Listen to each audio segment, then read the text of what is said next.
cada imagem, é isso mesmo. Eu acho que deve ter no mesmo menuzinho. É isso daqui.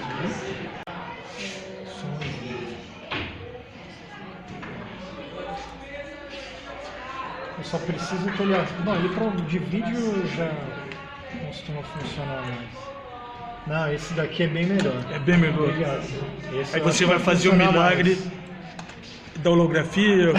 da holografia. Como é que Você é quer ver o holografia, conceito? Qual é o conceito? Eu acho difícil explicar em Explicar em palavras. palavras, só vendo fazendo. Posso mostrar em vídeo? Pode. Acho que é mais fácil. É melhor. Acho que é melhor vocês verem do que eu falar. Tem no YouTube? Afinal de contas é visual. É visual. É mais Eu fácil queria mostrar. ver. E precisa de uma senha? Fale o seu nome. Leonardo Leonardo do quê? Cubas. Leonardo Cubas Guzmão. Você que era o amigo do Max nas lojas, naquela loja de nerd. Na lá. Terra-média. Na Terra-média, que era a loja Uma de loja de nerds. artigos nerds. O que significa isso? É, Na prática. Na prática, tudo relacionado... Bom, o que nerd gosta? Gosta de jogos, gosta de fantasia, de ficção científica, de séries de TV. Então a gente vendia todas essas coisas. Jogos de RPG, card games, quadrinhos, livros de ficção e de fantasia, de ficção científica, séries e filmes de ficção científica, fantasia, Atualmente terror. você está fazendo o quê? Atualmente eu sou editor de vídeo. Editor montador. Sim. Eu costumo me denominar comunicador audiovisual, porque eu atualmente domino diversas ferramentas para me comunicar audiovisualmente. Então, seja produzindo uma música, eu crio trilhas também, eu faço animações. Seria como um DJ diferente? Não, eu acho que é mais para produção musical mesmo. Para shows? Você Não, também trabalha com criar trilha sonora, criar trilha musical. E pra como eu vídeo. venho desse universo de vídeo, então eu tenho esse foco em vídeo, né? Certo. Então, produzir trilhas para vídeo. Mas você trabalha com show também?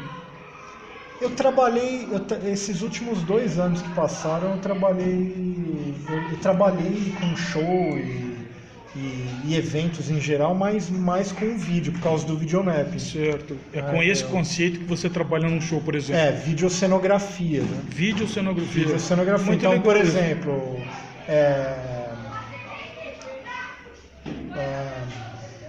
deixa eu dar um exemplo.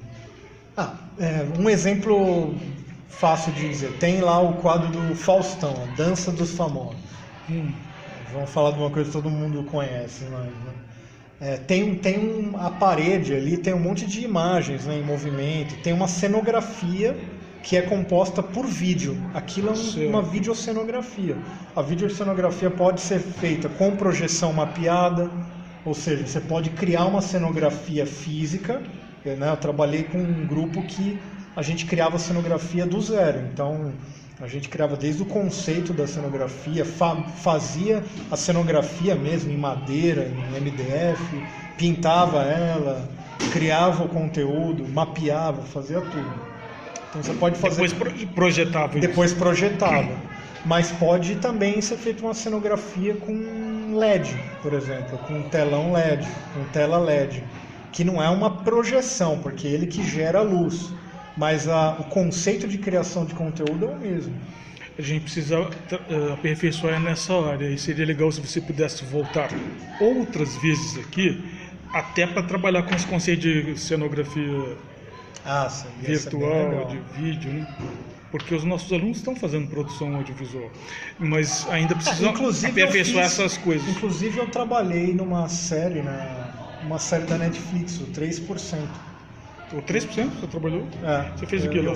Eu ajudei a fazer as cenografias, porque tem umas partes lá que quem não conhece não percebe, mas tem parte da cenografia em algumas cenas que é de vídeo, não é uma coisa de verdade, é uma projeção. Uma projeção como assim, era uma coisa num fundo verde ou num fundo sem cor, como é? Não, foi feito, então, foi uma projeção mesmo, assim, física. Então, as tomadas foram feitas com um projetor ligado, projetando sobre uma parede, projetando O cinema Por exemplo, fazia muito isso, mesmo antigo. por exemplo, tem uma cena, logo no, acho que no primeiro ou segundo episódio, que é o refeitório, que eles têm uns sucos de fruta lá, uma coisa, não sei se você chegou a ver, mas aí tem tanto as telas dos sucos, mas no fundo tem umas frutas girando, tem umas coisas aparecendo na parede, assim. Certo. Aquilo ali foi feito com projeção. Muito legal. Então, assim, a projeção ela é usada para várias coisas. Ela é feita, pode ser usada em produções cinematográficas, pode ser usada em shows, em teatro. Em teatro. Teatro usa muito, dança, tem espetáculos de dança com projeção.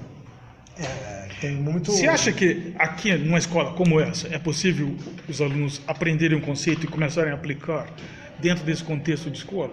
Eu acho. Vocês têm as ferramentas, tem projetor. Agora acabei de descobrir que vocês têm uma ferramenta melhor do que eu esperava, que é essa que parece Photoshop, que na verdade a oficina eu vou dar com, assim, mambembe, não costuma se fazer projeção usando paintbrush.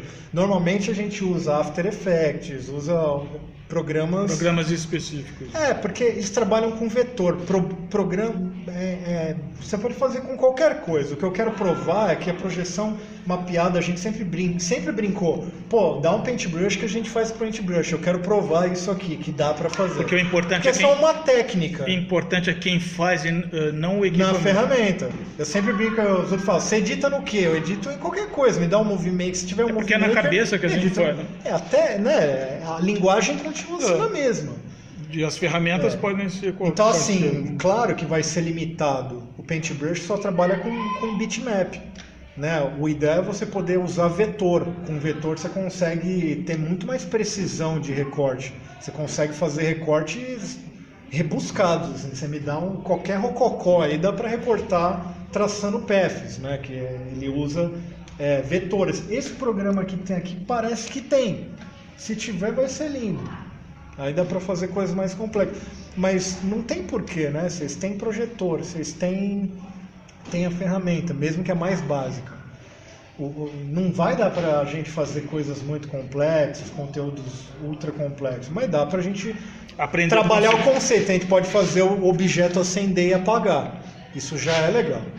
Já dá para a pessoa ver. O mais importante é o conceito. E perceber que na verdade não é nenhum bicho de 7 cabeças. Porque o videomap, você fala muito de videomap, quem fala... Eu não conhecia, estou conhecendo agora esse conceito, mas eu acho muito interessante porque ele me remete à ficção científica que eu acompanho durante tanto tempo, né, e na verdade a gente está confluindo por isso, porque os equipamentos mudam muito rápido.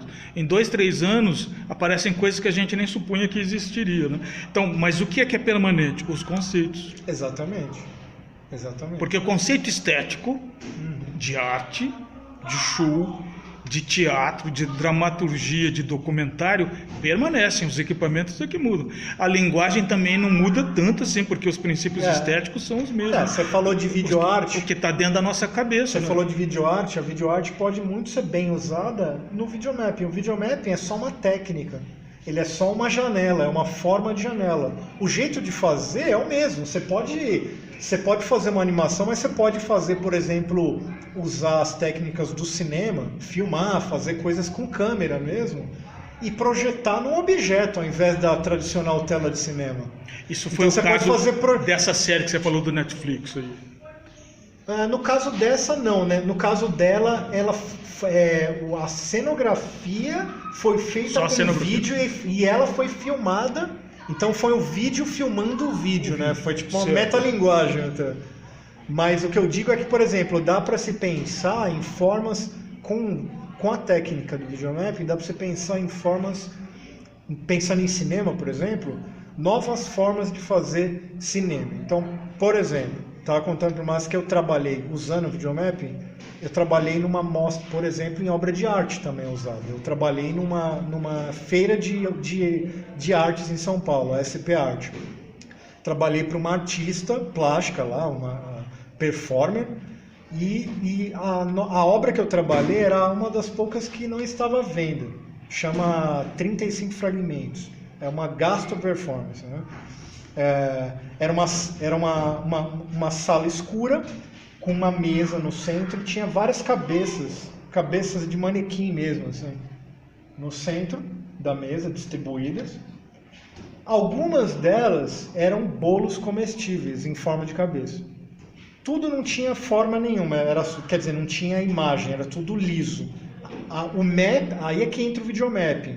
A gente encaixou o videomapping nessas cabeças. Eles filmaram várias pessoas, então colocaram um tripé e filmou o rosto de várias pessoas parado. Várias, foram 35 pessoas. Cada uma fazendo alguma coisa, tinha gringo, tinha um monte de gente, cada um falando alguma coisa, enfim, cada um fazendo alguma coisa com a cabeça parada. Aí essas cabeças foram recortadas no After Effects, aí a gente fez uma espécie de gabarito com essas cabeças, instalamos projetores no teto, e aí utilizamos o Resolume, que é um player, né? Usamos ele como player. E aí nele, desse gabarito, a gente pegou cada cabecinha no programa e ligamos os projetores nas cabeças e fomos encaixando cada cabeça filmada nas cabeças que estavam em cima da mesa. Então, assim, visualmente aquilo ficou muito legal, porque parecia que as cabeças estavam falando. Você dá um play naquilo, você olhar, você ficava até meio assustado. Nossa, pensei que era um banquete antropofágico. Então, era meio isso, porque a performance é justamente isso. A sala é escura, as pessoas entravam e ninguém sabia o que era. De repente entravam os chefes que fizeram os bolos lá e eles começavam a comer as cabeças e ofereciam para o público. Então a ideia era que cada um ia provando as cabeças sem saber qual era o sabor daquilo. Tinha bolo que era salgado. Era o ritual Tupinambá. Exatamente. O Hans Staden presenciou. E começava pela cabeça. A cabeça ia para a velha, que era a velha da aldeia, a que tinha mais prestígio. Talvez ela tinha essa referência. Aliás, eu li sobre Hans Staden num quadrinho que eu comprei na Terra-média. Um quadrinho sobre a história dele. Olha que legal, o futuro se aproximando do passado, isso que me interessa, esses conceitos, tá vendo? E aí é isso, são várias formas, eu estou dizendo como um exemplo do que pode ser feito com videomapping. Você tem achei legal, isso dá diversos usos. Dá então, para usar em história. Você pode filmar coisas, então, por exemplo, você pode... o que eu disse de que pode-se fazer novas maneiras de fazer filme, de contar a história. Você pode, dependendo do número de projetores e objetos, você distribui objetos na sala que serão sua janela. E você filma coisas específicas para encaixar naquela janela. Então você pode ter uma aula de história, por exemplo. Você vai falar de um personagem lá, o Dom Pedro. Aí você pega aqueles boneco de madeira lá, sei lá. Pega o rosto dele, faz um personagem, Dom Pedro, maqueia um ator ali, põe uma câmera, filma ele e deixa ele falando projetado no boneco. O boneco vai ter a cabeça dele falando. Muito legal. Então, isso dá para ser usado em museu também, em aula de história. Museu, inclusive, usa. Eles usam, né? Usa bastante. Muito legal. Se a gente conseguir até fazer na sala de aula com os alunos, né? Produções desse tipo. Por enquanto eles estão produzindo vídeo, ficção, mas também eu gostaria que alguns deles começassem a se interessar por vídeo arte. Porque se eles conhecerem essas novas janelas, é uma nova forma de pensar o vídeo. E se expressar. Então você pode tanto fazer vídeo mesmo com câmera, mas você pode também fazer animações. E normalmente a animação, como o videomapping, para que ele serve? Para você valorizar o objeto. Quando você mapeia uma catedral, você quer valorizar aquela catedral. Então você conta a história dela. Você pode fazer chover nela, você pode fazer a construção dela. Você pode ver tijolo por tijolo. Valorizar o patrimônio histórico. Você valoriza, então. De Campinas, por exemplo, então precisa ser valorizado. É uma forma de. Então, a maneira como você vai pensar o conteúdo também é diferente. Porque você vai pensar na história daquele objeto, né? Não é simplesmente o fazer por fazer. Não faz sentido nenhum. Muito legal. Você devia abrir um curso disso aqui em Campinas. Você mora em São Paulo, né? São Paulo. Olha aí, minha gente. Mas legal saber que tem oportunidade. Campinas, com tantos centros aí, Museu da Imagem do Som, instituições de pesquisa, Unicamp e PUC, olha aí vamos aproveitar. Não foi para isso que a gente fez esse vídeo aqui, mas eu estou apresentando esse nosso oficineiro nessa Semana Cultural do Raul Pila. E ele veio generosamente, de graça, aqui para ensinar para os nossos alunos. Muito obrigado. Eu que agradeço pela oportunidade. Muito legal poder experimentar.